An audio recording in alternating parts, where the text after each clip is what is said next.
Hola amigos, el día de hoy aprenderemos a dibujar a Spike de Brawl Stars. Primero con un lápiz haremos un círculo como boceto guía. Dibujemos un círculo para los ojos y otros para la boca.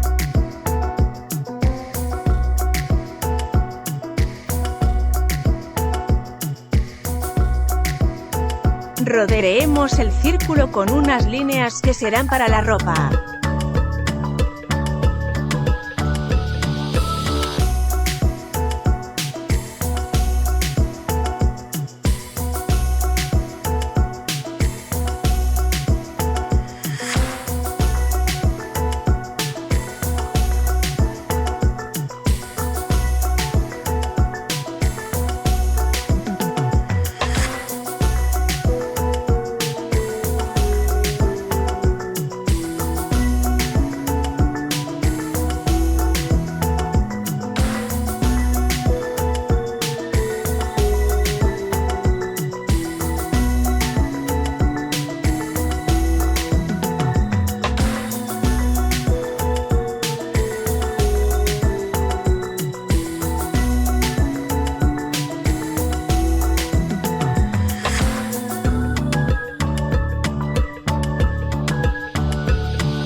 Por último y con cuidado borraremos el boceto guía.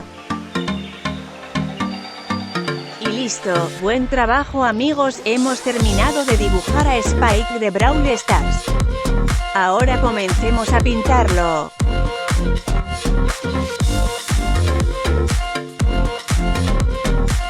Espero les haya gustado el video, no se olviden suscribirse, hasta la próxima.